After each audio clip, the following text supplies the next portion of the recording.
9 மணிக்கு 10 ஆமை வடை, 11 மணிக்கு 10 தயிர் வடை, 12 மணிக்கு ஒரு ஐஸ்கிரீம், 1 மணிக்கு ஒரு சாப்பாடு, 2 மணிக்கு காரா பொஞ்சி 1 கிலோ, மறுபடியும் 3 மணிக்கு தயிர் வடை 10, 4 மணிக்கு 4 இட்லி 2 காபி. இப்படி வேலைக்கு சாப்பிட்டாருன்னா என்னடா இப்படி சாப்பிடுறேன்னா சார், எதுக்கு துரோகம் பண்ணினாலும் பண்ணலாம், ஆன்மாவுக்கு துரோகம் பண்ணக்கூடாது சார். இப்ப அவன் எது ஆன்மான்னு நினைக்கிறான்? நமக்கு ஒரு நேரத்தில் ஒரு சிந்தனை ஏற்படுகிறது. ஒரு 20-25 வயசுல என்ன சிந்தனை? இப்ப நான் உங்களுக்கு சிவஞான போத சூத்திரம் 3வது சூத்திரத்தை விளக்க போறேன். இந்த சிவஞான போதங்கிற வார்த்தை, சூத்திரங்கிற வார்த்தையெல்லாம் தேவையில்லை. இந்த மாதிரி சில சொற்களை போட்டே ஒன்றும் புரியாம பண்ணி விட்டான். ஆன்மாக்கள் மூவகைப்படும், அதாவது விஞ்ஞான கலர், பிரளயா கலர், சகலர் என பெயர். இந்த சொற்களை சொல்லியே பயமுறுத்தி விட்டான். விஞ்ஞான கலர், பிரளயா கலர், சகலர்னா அவன் சார் எனக்கு தெரிஞ்சதே சோடா கலர் தான் சார், இந்த கலர்லாம் யார் சார் கண்ணு? அப்ப நமக்கு இந்த சொற்கள் எல்லாம் தேவை, கருத்து போரும். இப்ப நாம எப்படி ஆன்மா என்ற ஒன்று இருக்கிறதுன்னு உணர்கிறோம். ஆன்மா என்றால் என்ன? என்கின்ற சொல்லாலே பிரிக்கத்தக்கதும், என்கின்ற சொல்லாலே பிரிக்கத்தக்கதும், என்ன என்றே விளங்காததுமாக இருக்கிற ஒன்று ஆன்மா. அவ்வளவுதான். சைவ சித்தாந்தத்தில் உயிர் ஆன்மான்னு சொல்லுவதை எல்லாரும் ஏற்றுக்கொள்ள மாட்டோம், ஏற்றுக்கொள்வது இல்லை. என்கின்ற சொல்லாலே பிரிக்கத்தக்கதும் என்ன என்று விளங்காமலும் இருப்பது ஆன்மா. அது என்னது? இப்போ என் கை, நான் கையை பிரிச்சுட்டேன். என் மூக்கு, மூக்கை பிரிச்சுட்டேன். என் கண், கண்ணை பிரிச்சுட்டேன். என் நெற்றி, என் உடம்பு, என் உயிர், என் அறிவு, என் மூளை, என்கின்ற சொல்லை கொண்டு போய் சேர்த்து எல்லாத்தையும் என்னால பிரிக்க முடியுது. அப்ப என்கின்ற சொல்லுகிறோமே, அது எதை குறிக்கிறது? வழங்கலையே.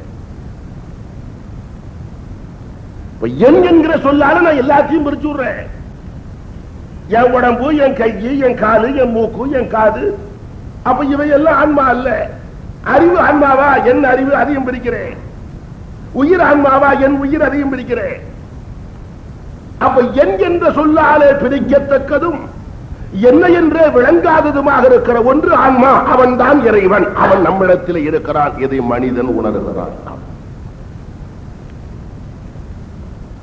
ஆன்மான்னு சொன்னா அதை உயிர்னு வைத்துக் கொள்வதற்கு காரணம், உயிர் இருக்கிற வரைக்கும் தான் நம்மால் அப்படி சிந்திக்க முடிகிறது என்பதனாலே ஆன்மாவை உயிர் என்று சைவ சித்தாந்திகள் சொன்னார்களே தவிர, ஆன்மா என்பதற்கு உயிர் என்று பொருள் கொள்ளக்கூடாது. என்கின்ற சொல்லாலே பிரிக்கத்தக்கதும் என்ன என்று விளங்காததுமாக இருக்கின்ற ஒன்று ஆன்மா. அதை மனிதன் மட்டுமே உணர்கிறான். இப்ப ஆடு மாடெல்லாம் ஒன்னா சேர்ந்து 100 ஆடு மாடு ஒன்னா உட்கார்ந்து ஒவ்வொரு ஆடு இன்னொரு மாட்டை பார்த்து, மாடு இது என் கை, இது என் மூக்கு, இது என் காது சொல்லுமா? சொல்லாது. ஏன்? அதுக்கால முடியாது. ஆகவேதான் நாம் வணங்குகிற கடவுளை ஆன்ம நாயகன் என்கிறோம். இன்னும் நல்லா கவனிங்க. அந்த ஆன்மா என்ன என்று தெரியாததால் எந்த கடவுளை நாம் விரும்புகிறோம் என்பதும் ஆன்மாவின் விருப்பம். ஆகவே நாம் வணங்குகிற கடவுளுக்கு ஆன்ம நாயகன் என்று பெயர். ஒருத்தர் சைவ குடும்பத்தில் பிறந்திருக்கலாம், பெருமாளியே கும்பிடுவார், தப்பு இல்லை. அவருக்கு அவர் தான் ஆன்ம நாயகன். நான் சைவ குடும்பத்தில் பிறந்தேன், ஆகவே நான் சிவனை தான் கும்பிடுவேன்னு சொன்னா அது அறிவாலே கண்டுபிடிக்கப்பட்ட கடவுள், ஆன்மாவினால் கண்டுபிடிக்கப்பட்ட கடவுள் அல்ல. சில பேர் எந்த கோயிலுக்கு போனாலும் முருக பக்தி இருக்கும். பெருமாள் கோயிலில் போய் நின்று தீபாரம் நடக்கும்போது முருகா முருகா, தப்பு இல்லை. ஆகவே ஆன்மா என்பது அவரவர்கள் இடத்தில் இருப்பது. என்கின்ற சொல்லாலே ஏனையவற்றை பிரிக்கக்கூடியது, ஆனால் என்ன என்று விளங்காமல் இருப்பது. இதற்கு ஆன்மான்னு. அகில உலக ஆராய்ச்சி மாநாட்டிலேயே நான் இந்த புதிய கருத்தை சொல்லிதான் இப்ப ஆராய்ஞ்சுக்கிட்டு உட்கார்ந்து இருக்காங்க. இவன் என்னடா குழப்பி விட்டுட்டானேன்னு இப்ப எல்லாரும் ஒன்னா சேர்ந்து ஆராய்ஞ்சு கீரனுடைய கருத்து நியாயமாயிருக்கிறது, அதை தெளிவுபட ஒரு நூலாக எழுத வேண்டும் முயன்று கொண்டிருக்கிறார்கள். இதுதான் அடிப்படை ஆன்மா. இது உள்ளத்தில் எல்லா ஆண்களுக்கும் எல்லா மக்களுக்கும் மனிதர்களுக்கும் பூத்திருக்கிற போது அந்த ஆன்மாவினுடைய உணர்வுக்கு காரணமாக இருக்கிறவனை வணங்காதேன்னு சட்டம் போட்டா நடக்குமா? கடவுளை வணங்காதேன்னு சொன்னவெல்லாம் எங்கேயோ போட்டானே, அவனெல்லாம் காணுமே. கடவுளை வணங்குவது என்பது யாராலும் முடியாது. மிகப்பெரிய துறவிகளாக இருந்தாலும் இறைவனை வணங்குகிற ஆசைய இந்த ஆன்மா அல்லவா எழுப்பி தருகிறது. ராமபிரான விஸ்வாமித்திர முனிவர் கூட்டிக்கிட்டு போனார். விஸ்வாமித்திர முனிவர் முற்றும் துறந்தவர் தான். ராமபிரான கூட்டிக்கிட்டு போனார். தாடக வதம் நடந்தது. தாடகை அவ்வளவு சீக்கிரம் வதம் பண்ண முடியும் ராமனாலேன்னு விஸ்வாமித்திர முனிவர் நம்பல. தாடக அவ்வளவு ஒரு பெரிய அறைக்கு வதம் பண்ண முடியும்னு நம்பல. ஒரே அம்ப எடுத்தார், போட்டார், தாடக போயிட்டா. அப்படியே பிறகு மிதிலைக்கு போவான்னு ராமபிரானையும் இளைய பெருமாளையும் அழைத்து கொண்டு முன்னால் விஸ்வாமித்திர முனிவர் போனால் பின்னால் ராமபிரான் வந்தார். அவர் திரும்ப திரும்ப இவர் கையையே பார்த்துக்கிட்டு இருந்தார். திரும்ப திரும்ப இவர் கையையே. என்ன இந்த கைக்கு என்ன அழகு, இந்த கைக்கு என்ன அழகு, இது போய் தாடகை என்ன அழகா வதம் பண்ணி விட்டதுன்னு ராமனுடைய கையழகையே திரும்ப திரும்ப விஸ்வாமித்திர முனிவர் அப்படியே திரும்ப திரும்ப கையை பார்த்தா அவர் ஒருத்தர கையையே பார்த்துக்கிட்டு இருந்தா கூச்சமா இருக்குமோ இல்லையா. அதனால ராமபிரான் கையை அப்படியே தப்பிட்டு தடவிட்டு இப்ப திரும்பி ஒரே உறுப்பு யாராவது பார்த்துக்கிட்டே இருந்தா நமக்கு கூச்சமா இருக்குமோ இல்லையா. சில போது நம்ம ரயில்ல போனோம்னா எதிர் சீட்ல உட்கார்ந்து இருக்கிறவன் நம்ம மூக்கையே கவனிப்பான். நமக்கு ஒரு சந்தேகம், மூக்குல ஏதோ இருக்கு போல் இருக்குன்னு நம்ம அதோட விட மாட்டான். நம்ம சும்மா இருக்கிற மூக்க தடவி தடவி அதுல ஏதாவது உண்டாக்குற வரைக்கும் அவன் கண்ணடக்கும். அப்படி முன்னால போற விஸ்வாமித்திர முனிவர் திரும்ப திரும்பி ராமபிரானுடைய திருக்கையை பார்த்தா அவர் கையை அப்படியே திடீர்னு ராமபிரானுடைய திருவடி ஒரு கல்லு மேல பட்டுது. அந்த கல்லு உருவன் நீங்கி நல்லுருவம் பெற்று நின்றாள். யாரு? அகலிகை. இப்ப அது ஒரு வியப்பு விஸ்வாமித்திரன் இருக்காதா? பின்ன வீதியில போற போது திருவடி கல்லுல பட்டு அது பெண்ணா மாறி போச்சுன்னா இப்ப நாமே கற்பனை பண்ணி பார்ப்போமே. நம்ம ஆண்கள் யாராவது வீதியில போகும்போது நம்ம காலு திடீர்னு ஒரு கல்லுல பட்டு அந்த கல்லு ஒரு அழகான பெண்ணா மாறி போச்சுன்னா நமக்கு ஏன் இந்த கற்பனை? விடுங்க. தப்பி தவறி நம்ம கால ஒரு பெண்ணு மேல பட்டு அது கல்லா மாறினாலும் மாறுமே தவிர நமக்கு அப்படி ராமபிரானுடைய திருவடி பட்டு அப்படி கல்லுருவம் நீங்கி நல்லுருவம் பெற்று நின்றாக நின்ற அகலிகை அவளுடைய சாப விமோசனத்தை ராமபிரான் கொடுத்தார். அது முடிஞ்சு ராமபிரான மிதிலைக்கு அழைத்து கொண்டு போற போது கையை மட்டுமே பார்த்துக்கிட்டு வந்தவர் இப்ப கால பொறுக்க முடியல. எது? ராமபிரானுடைய பேரழகு. யாரால? முற்றும் துறந்த விஸ்வாமித்திர முனிவரால. அதைத்தான் சொல்ல வர. அப்படி தள்ளி நிற்க வச்சு சொன்னார், ராமா, இந்த உலகத்துல 1000 துன்பங்கள் இருந்திருக்கலாம்டா மனுஷனுக்கு, நீ அவதாரம் பண்ற வரைக்கும். ராமன் நீ ஒத்த அவதாரம் பண்ண பிறகு எவனாவது வாழ்க்கையில் எனக்கு அடுத்ததுக்கெல்லாம் துன்பம்னு தலையில கையை வச்சுக்கிட்டாருந்தாருன்னா அவனுக்கு அறிவு இல்லைன்னு அர்த்தம்டா. உன்னுடைய அழகை ரசிச்சான்னா அவனுடைய துயரம் எல்லாம் போயிடாதா? ராமா, உன்னுடைய கையழக நீ தாடகையை வதம் பண்ணும் போது பார்த்தேன். உன் காலழக நீ அகலிகைக்கு சாப விமோசனம் கொடுக்கும் போது பார்த்தேன். இவ்வண்ணம் நிகழ்ந்த வண்ணம் இனி இந்த உலகுக்கு எல்லாம் உய்வண்ணம் அன்றி மற்றுவோர் துயர் வண்ணம் உருவதுண்டோ? மைவண்ணத்து அரைக்கு போரில் மழை வண்ணத்து அண்ணலே, உன் கைவண்ணம் அங்கு கண்டேன், கால் வண்ணம் எங்கு கண்டேன். உன் கைவண்ணம் அங்கு கண்டேன், கால் வண்ணம் உன் கையழக அங்க பார்த்தேன், தாரகவதத்துல காலழக இங்க பார்த்தேன். இப்படி முற்றும் துறந்த முனிவராலும் துறக்க முடியாத கடவுள் ஆசைக்கு காரணம் அவன் ஆன்மா.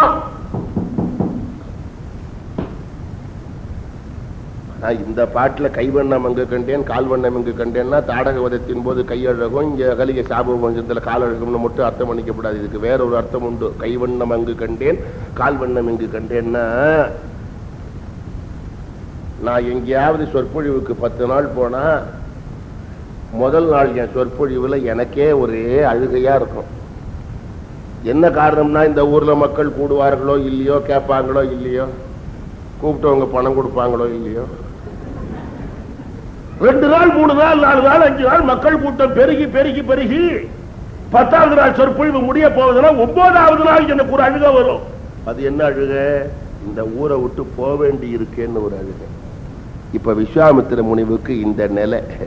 இந்த 10வது நாளைக்கு முன்னால் இந்த ஊரை விட்டு போறோமேன்னு நான் அழற மாதிரி விஸ்வாமித்திர முனிவனுக்கு ஒரு அழுகை. ஏன்?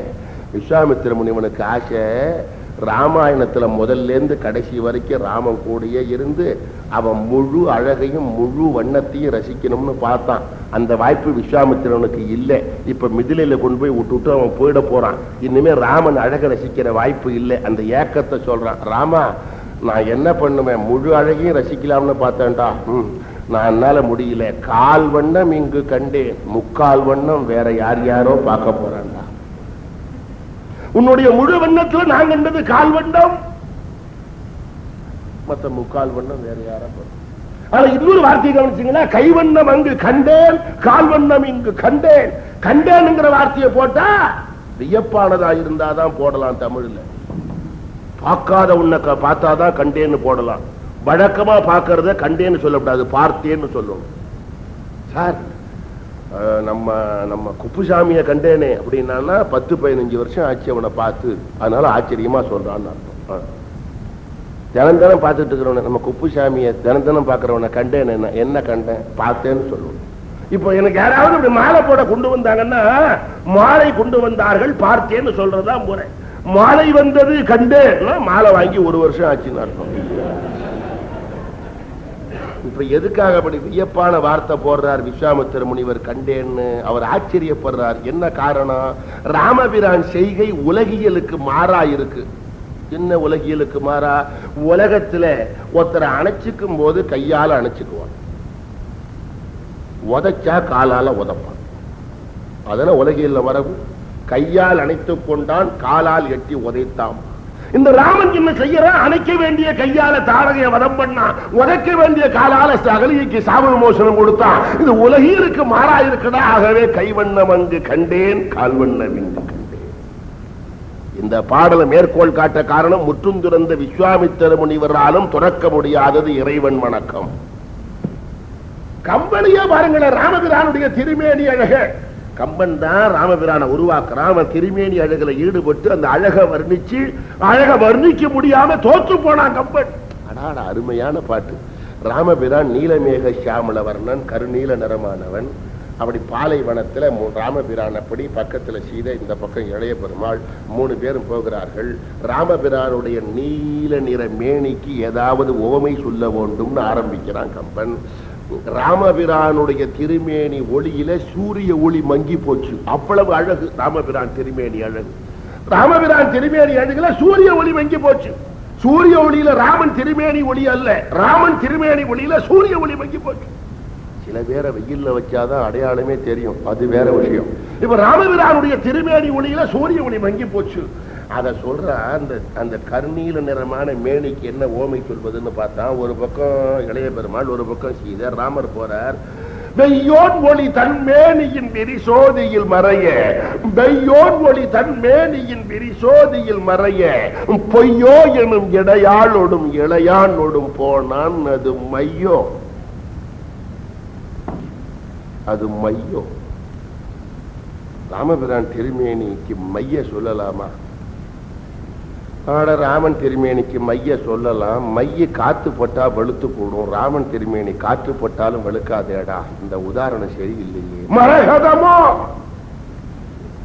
ராமபிரான் திருமேனிக்கு மரகதத்தை சொல்லலாம். மரகதம் அடிக்கடி பச்சையத்தான் உமிழுமே தவிர நீலத்தை உமிழாது. அப்ப இதுவும் பொருத்தம் இல்லையாடா. மறிகடலோ, ராமபிரான் திருமேனிக்கு கடல் நிறத்தை சொல்லலாம். கடல்ல ஓரமா வெள்ளை வெள்ளையா இருக்கு அலைகள், ராமன் திருமேனியில வெள்ளையே இல்லையே. இந்த உதாரணமும் பொருந்தேதாடா, என்ன செய்வேன்?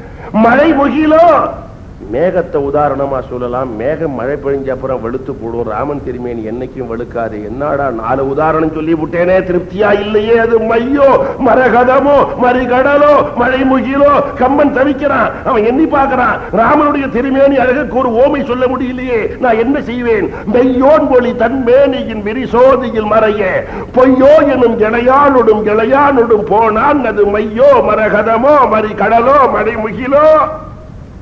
ஐயா, இவன் வடிவு ஓர் அழியா அழகன். என்ன வார்த்தையை போட்டா பாத்தீங்களா? ராமனுடைய திருமேனி அழகுக்கு ஓமை சொல்ல முடியலையா? ஐயோ, ஒரு வார்த்தையை போட்டா பாருங்க. அப்படி தெய்வத்தை வணங்குகிற ஒரு இடத்துல தெய்வம் வந்தா கும்பிடாதேன்னு சட்டம் போட்டா நடக்குமா? கண்ணபிரான் உள்ள நுழைஞ்சார், எல்லாரும் எழுந்திருந்தே. கண்ணபிரானுக்கு தெரியும் துரியோதனன் தனியா ஆசனம் கொடுக்க மாட்டான்னு. அவரே வந்து பக்கத்துல துரியோதனா, வந்த காரியத்தை ஆரம்பிக்கலாம்னு பாக்கிறேன். அதாவது 12 வருஷ காலம் ஏதோ என்ன வாசம், அது வனவாசமும் ஓராண்டு காலம் அஜ்ஞாத வாசமும் முடிச்சு விட்டு வந்தா அவர்களுக்குள்ள நாட்டை தரன்னு நீ சொன்னியாமே பாண்டவர்களுக்கு. ஆண்டு 12 அடவி உற்று மற்றும் ஓர் ஆண்டு ஆரியுரா வகை மன்னிய பாண்டுவின் புதல்வர் வெளிப்பட்டால் அவருக்குரிய நாட்டை தருவதாக. அப்படி அவர்களுக்குள்ள நாட்டை நீ தருவாயா இல்லையா என்று கேட்டுவிட்டு போவதற்காக. அதெல்லாம் பின்னாலே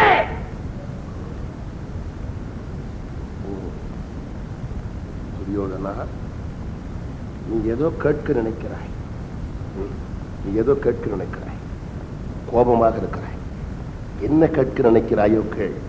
உன் சந்தேகத்தை தீர்த்த பிறகு நான் வந்த காரியத்தை சொல்லுகிறேன். என்னுடைய தேசத்துக்கு தூதுவனாக வந்த நீ நான் ஏற்பாடு செய்த அரண்மனையில தங்காமல் எங்க போய் ஒருவனுடைய குடிசையில இரவோடு இரவாக தங்கினாயே, என்ன காரணம்?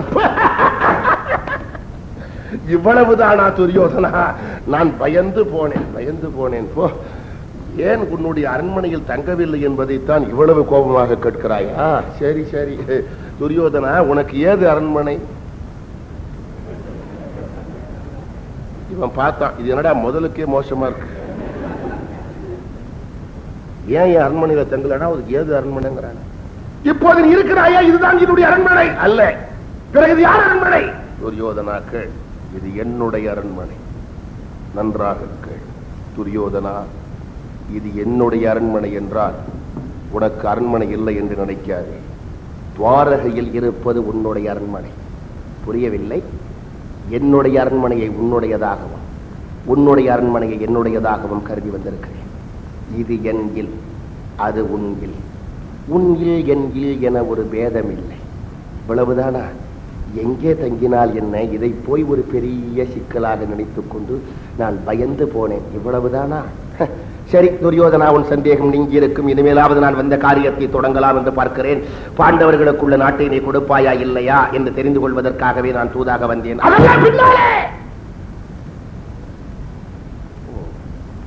இன்னும் என்னமோ கேட்க நினைக்கிறாய். தங்குவது எங்கோ தங்கினாய், அதற்கு என்னமோ விளக்கம் தந்தாய். ஏன் என்னுடைய அரண்மனையில் நீ சாப்பிடவில்லை? துரியோதனா, இது சரியான கேள்வி. உன்னுடைய அரண்மனையில் நான் ஏன் சாப்பிடவில்லை என்று கேட்டாயே, இது சரியான கேள்வி.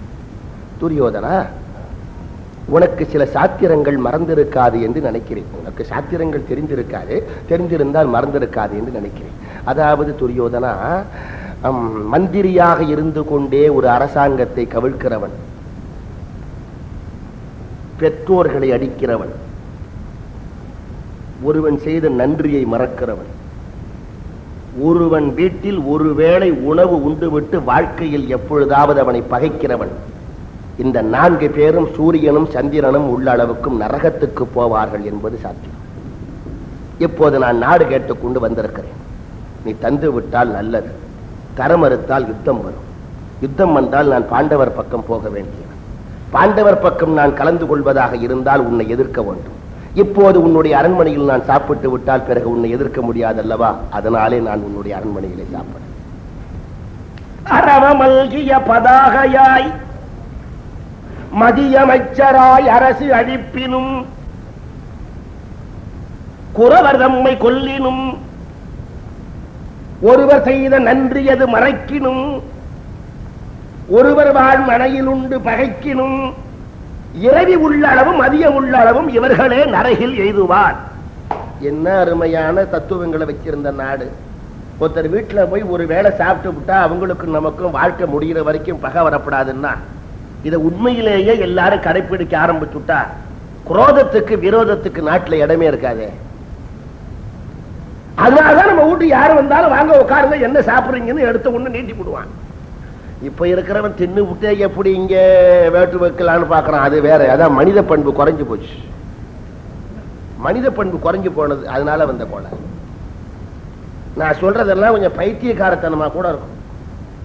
ஒருவர் வீட்டுல ஒரு வேளை சாப்பிட்டு விட்டு அவர் வாழ்க்கை முடிகிற வரைக்கும் பகைக்க கூடாதுன்னு சொல்றது 1980 இவன் தேவையில்லாத ஒரு 10ஆம் பசலி பைத்தியக்காரன்னு கூட நினைப்பான். ஆனா ஆழமா சிந்திக்கணும். இந்த குணத்தை எல்லாரும் கடைபிடிக்க தொடங்கி விட்டால் உலகத்தில் எங்க விரோதம் வரும்? ஏன்னா ஒவ்வொரு தனிமனிதனையும் நல்லவனாக ஆக்குவதற்கு இதான் வழி அல்லவா? ஒவ்வொரு தனிமனிதனும் நல்லவனா மாறினாதான் சமுதாயம் நல்லவனா இருக்கும். சமுதாயம்னு ஒண்ணு எங்க இருக்கு? உலகம்னு ஒண்ணு எங்க இருக்கு? உலகம்ங்கிறான், சமுதாயம்ங்கிறான். பல தனி மனிதர்கள் ஒன்னா சேர்ந்தா சமுதாயம். ஒவ்வொரு தனி மனிதரும் ஒரு தர்மத்தை கடைபிடிக்க தொடங்குகிற போது எல்லாரும் சேர்ந்து வாழ்கிற சமுதாயம் நல்லா இருக்கும். இந்த ஒவ்வொரு தனி மனிதருக்கும் இந்த சாத்திரத்தை ஏற்படுத்தியதற்கு காரணமே தானே. உலகம்னு ஒண்ணு கிடையாது, அது முதல்ல தெரிஞ்சுங்க. நாம எல்லாரும் ஒன்னா சேர்ந்தாதான்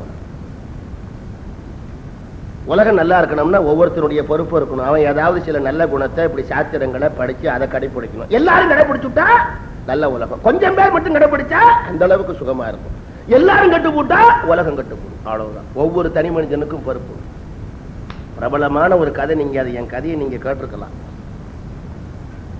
ஒவ்வொரு மனிதனும் நான் எப்படி இருந்தாருன்னா சார், மத்தவன் யோக்கியமா இருந்தா சரிதான் சார்னா ஒவ்வொருத்தனும் அப்படி சொல்றான். அதான் கோளாறு. அப்புறம் எப்படி உலகம் நல்லா இருக்கும்? எங்க ஊர்ல ஒரு பேப்பர், ஒரு வியாபாரி உத்தராத்திரி 10 மணிக்கு பேப்பர் எடுத்து வச்சு படிக்க ஆரம்பிப்பார். அவருக்கு ஒரு 7 வயசுல ஒரு பையன். அவன் இவர் எப்ப பேப்பர் படிக்கிறானோ அப்பதான் வந்து குடும்புவான். என்னடா இது, இவன் தொந்தரவு தாங்கலையேன்னு ஒரு நாள் என்ன பண்ண, இவனை ஒரு வாரம் நம்ம பக்கம் வரவிடாம இருக்க என்ன செய்யலாம்னு முடிவு பண்ணி கீழே குனிஞ்சு பார்த்தார். முதல் நாள் பேப்பர் ஒண்ணு கடந்தது. அதுல ஒரு உலக படத்தை போட்டு ஒரு விமான கம்பெனியில விளம்பரம் பண்ணியிருந்தான். உலகத்தை எங்கள் விமானத்திலே சுற்றுங்கள்னு.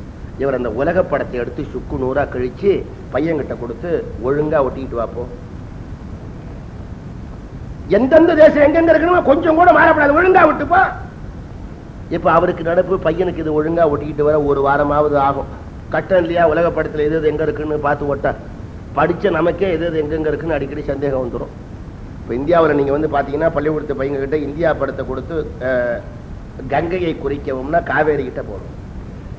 பாக்கியார் என்னடா இப்படி போட்டிருக்கீங்கன்னா, சும்மா இருங்க சார், கங்கையும் காவேரியும் இணைக்கும் திட்டம் வரும்னு எனக்கு அப்பவே தெரியும். உலக படத்தை சுக்குநூறா கழிச்சு கொடுத்து ஒழுங்கா ஓட்டிட்டு வரனா. இப்ப இந்த பையனுக்கு ஒரு வாரமாவது ஆகும்னு அப்பாவுக்கு என்ன, பையன் என்ன பண்ணா 5வது நிமிஷம் ஒட்டி கொண்டாந்து வச்சுட்டான். எடுத்து பார்த்தா சரியா இருக்கு. அப்பா பையனை கேட்டார், எப்படா ஒட்டின சரியான்னு. பையன் சொன்னான், அப்பா நீங்க உலக படத்தை கிழிக்கும் போது நான் அதை கவனிக்கல. அந்த விளம்பரத்துக்கு பின்பக்கத்துல எங்க பீம விலாஸ் அல்வாவை சாப்பிடுங்கள்னு ஒரு விளம்பரம் பண்ணிருந்தான். அதுல ஒரு மனுஷன் படத்தை போட்டிருந்தான். எங்கள் அல்வாவை சாப்பிட்டால் உடம்பு தடகாத்திரமா இருக்குன்னு ஒரு மனுஷன் படத்தை போட்டிருந்தான். நீங்க உலக படத்தை கிழிக்கும் போது நான் மனுஷன் படத்தை கவனிச்சு வச்சேன். நீங்க கிழிச்சு கொடுத்த துண்டை கொண்டு போய் பின்னால் இருக்கிற மனுஷன் படத்தை ஒழுங்கா வச்சேன். உலக படம் ஒழுங்கா வந்துட்டது. மனிதன் ஒழுங்காக இருந்தால் உலகம் தானாகவே ஒழுங்காகிவிடும்.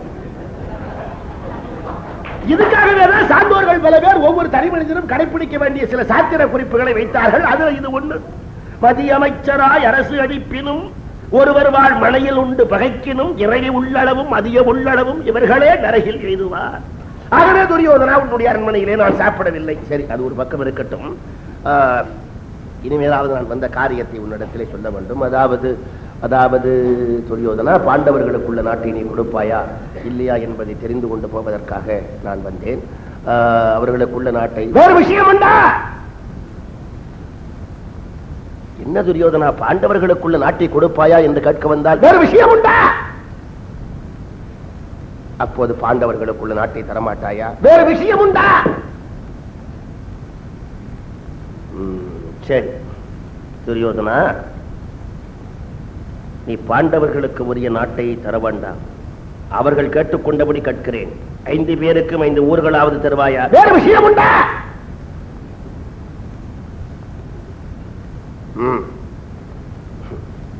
5 பேருக்கும் 5 ஊர்களும் தரமாட்டாய்.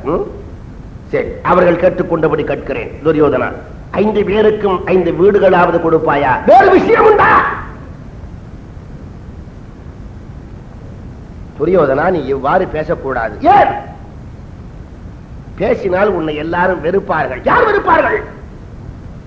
கண்ணனாகிய நானே உன்னை வெறுப்பேன். நீ என்னை வெறுப்பாய். பிறகு இந்த சபையில் கூடியிருக்கிற மன்னர்கள் இப்போது உன்னை ஒன்றும் சொல்லாவிட்டாலும் வெளியே சென்ற பிறகு துரியோதனன் சொன்ன சொல் தவறிவிட்டான் என்று உன்னை பார்த்து சிரிப்பார்கள். அவர்கள் சிரிப்பார்கள். பிறகு பாண்டவர் 5 பேர் உன்னோடு போர்க்களத்தில் பகைப்பார்கள். அவர்கள் பகைப்பார்கள். பிறகு உன்னுடைய முடிவை நீ தேடிக்கொள்வாய். அதை பற்றி நீ கவலைப்படாதே கண்ணா. நீ என்னமோ வெளியே போய் வெறுப்பாயா? இருக்கிற மன்னர்கள் வெளியே போய் சிரிப்பார்களா? பாண்டவர் 5 பேர் என்னோடு பகைப்பார்களாம். நான் சொல்லுகிற பதிலை போய் நீ பாண்டவருக்கு சொல். நீ வெறுத்தால் எனக்கு என்ன, இருக்கிற மன்னவர்கள் சிரித்தால் எனக்கு என்ன? நீ வெறுக்கில் என் இறந்த மன்னவர் புறம்பாய் சிரிக்கில் என் வேயிருக்கும் மலர்த்தொடையில் பாண்டவர் ஐவர் என்னோடு பகைக்கில் என் இருக்கும் இடங்களிலும் நான் அவருக்கு வழங்கலேன். இவ எங்க உருப்பட போற? நீ வெறுத்தா எனக்கு என்ன, இருக்கிற மனிதர்கள் போய் சிரித்தா எனக்கு என்ன, பாண்டவர்கள் பகைத்தால் எனக்கு என்ன, உட்கார இடம் கூட கண்ணபீரான ஒரு புன்முறுவலோட, சரி துரியோதனா, உன்னுடைய முடிவு அதுவாக இருந்தால் ஒன்றும் செய்வதற்கு இல்லை. துரியோதனா, வட்ட வடிவமாக இருக்கிறது அல்லவா இந்த சபை? என்ன கேட்கிறாய்? வட்ட வடிவமாக இருக்கிறது அல்லவா இந்த சபை? ஓ, மாமன்னர்கள் பல பேர் வந்து கூடியிருக்கிறார்கள் அல்லவா இந்த சபையில்? நான் உன் பக்கத்தில் அமர்ந்தது கூட நல்லதாக போய்விட்டது. துரியோதனா, துரியோதனா. கண்ணபிரான் மெதுவா எழுந்து, துரியோதனா, நீ இந்த சபையில் வரிசையாக அமர்ந்து கொண்டிருக்கிறவர்கள் ஒவ்வொருவரையாக பார்த்து கொண்டே வா. எந்த இடத்தில் உன் பார்வையை நிறுத்து என்று சொல்லுகிறேனோ அந்த இடத்திலே உன் பார்வையை நிறுத்து. எழுந்து. துரியோதனா பார்த்தான். நீ சபைக்கு தூதனாக வந்தாயா, என்னை ஆட்சி வைக்க வந்தாயா? இரண்டுக்கும் தான். நீ எழுந்து. துரியோதனை எழுந்தான். வரிசையாக சொல்லிக் கொண்டே வா. துரியோதனா, உன் பக்கத்திலே இருப்பது யார்? கண்ணனாகிய நீ. எனக்கு பக்கத்தில் விதுரன், அவன் பக்கத்தில் உதாவந்தியு, அவனுக்கு பக்கத்தில் உத்தமோசா, அவன் பக்கத்தில் தோழன், அவனுக்கு பக்கத்தில் கிருபன், அவனுக்கு பக்கத்தில் சதானீகன், அவனுக்கு பக்கத்தில் சத்தியகாது, அவனுக்கு பக்கத்தில் பீஷ்மர். நிறுத்து அங்கே உன் பார்வை. துரியோதனா, நீ இப்போது யாரை பார்த்துக் கொண்டிருக்கிறாய் தெரியுமா? பீஷ்மரை. உனக்கு தெரிந்ததெல்லாம் உன்னுடைய தாத்தா பிதாமகன் பீஷ்மர் என்பதுதான். அவருடைய வரலாறு உனக்கு தெரிந்திருக்கலாம், ஒருவேளை தெரிந்த பிறகு மறந்திருக்கலாம்.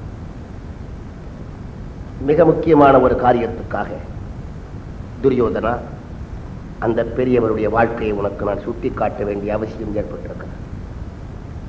நீ அடிக்கடி பார்த்துக் கொண்டிருக்கிறாயே துரியோதனா, பீஷ்மர் பீஷ்மர் என்று.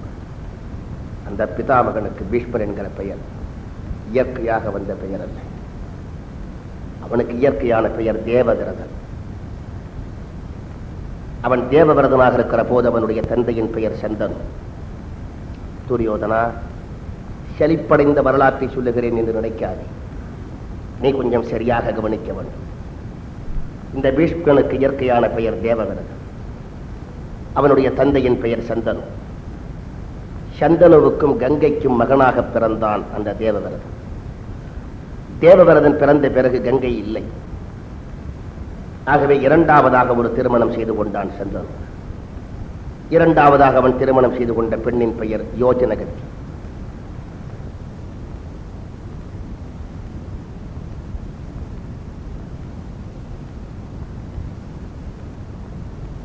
கொண்டு இந்த சந்தர்ப்பத்தை பயன்படுத்த வேண்டும் என்று ஆசைக்கோர் அளவு இல்லாத உச்சை சிரவசுர நிபந்தனை போட்டார். சந்தனவே, உனக்கு என் மகள் யோஜனகந்தியை தருவதிலே தடையில்லை. ஆனால் ஏற்கனவே உனக்கு தேவவிரதன் என்ற ஒரு மகன் இருக்கிறான். உனக்கு பிறகு அவன்தான் அரசு கட்டிலில் ஏறுவான் என்றால் என்னுடைய மகள் யோஜனகந்தியை உனக்கு திருமணம் செய்து கொடுத்து அவளுக்கு ஒரு மகள் பிறந்தாலும் அந்த மகளுக்கு அரசு கிடைக்கப் போவது இல்லை. ஆகவே தெளிவாக சொல்லுகிறேன் கேள். உனக்கு பிறகு அரசாட்சி முழுவதையும் என்னுடைய மகளுக்கும் உனக்கும் பிறக்கப் போகிற மகனுக்கு நீ தருவதாக இருந்தால் திருமணம் செய்து கொடுக்கிறேன் என்றார். ஆனால் சந்திர மன்னனுக்கு தேவவிரதன் மேலே உள்ள பாசம் மிகுதியாக இருந்ததால் இந்த நிபந்தனைக்கு அவன் ஏற்றுக்கொள்ள விரும்பவில்லை. ஆனால் தேவவிரதன் மிகவும் நுணுக்கமானவன். துரியோதனா, தன்னுடைய தந்தை இப்படி யோஜனகந்தியை விரும்புகிறார் என்பதையும் தெரிந்து கொண்டு பிறக்கப் போகிற தன்னுடைய பேரனுக்கு அரசு கிடைக்க வேண்டும் என்கிற நிபந்தனையை அந்த உச்சை சிரவஸ் விதித்திருக்கிறான் என்பதையும் தேவவிரதன் தெரிந்து கொண்டு தன்னுடைய தந்தை சுகமாக இருக்க வேண்டும் என்கிற ஒரே ஒரு எண்ணத்தால் இந்த தேவவிரதன் தானாகவே உச்சை சிரவஸை தேடி போனான். கவலைப்படாதே உச்சை சிரவஸே, உன்னுடைய மகள் யோஜனகந்தியை என்னுடைய தந்தைக்கு திருமணம் செய்து கொடுக்க வேண்டும். நீ என்ன எதிர்பார்க்கிறாய் என்று எனக்கு தெரியும். பிறக்கப் போகிற உன்னுடைய பேரனுக்கு, பிறக்கப் போகின்ற என்னுடைய தம்பிக்கு, அதாவது என்னுடைய தந்தை சந்திர மன்னனும் உன்னுடைய மகள் யோஜனகந்தையும் திருமணம் செய்து கொண்ட பிறகு பிறக்கப் போகிற என்னுடைய தம்பிக்கு அரசியலே பங்கு வேண்டும் என்பதுதானே உன் விருப்பம். கவலைப்படாதே, நானும் அவனுமாக சேர்ந்து அரசை பங்கிட்டுக் கொண்டு எனக்கு பாதி அவனுக்கு பாதி என்று கூட அல்ல. அரசாட்சிக்கு உரிமை படைத்த நானே உனக்கு இப்பொழுது ஓலை எழுதி எடுத்துக் கொண்டு வந்திருக்கிறேன். இந்த அரசாட்சியில் எனக்கு ஒரு சிறிதும் பங்கும் இல்லை. இந்த அரசாட்சியினுடைய பொறுப்பு முழுவதும் பிறக்கப் போகிற என்னுடைய தம்பிக்கு உரியது என்று எழுதி எடுத்துக் கொண்டு வந்திருக்கிறேன். தயவு செய்து நீ என்னுடைய தந்தையினுடைய விருப்பத்தை நிறைவேற்றினால் போதும், உன்னுடைய மகளை என்னுடைய தாயாக ஆக்கினால் போதும். உடனடியாக என்னோடு புறப்பட்டு யோசனகந்தி அழைத்துக் கொண்டு வந்து என்னுடைய தந்தை சந்தன மன்னனுக்கு திருமணம் செய்வித்துக் கொடுத்து இந்த ஓலையையும் நீ பெற்றுக்கொண்டு பிறக்கப் போகின்ற உன்னுடைய பேரனோடு, பிறக்கப் போகிற என்னுடைய தம்பியோடு நீ மகிழ்ச்சி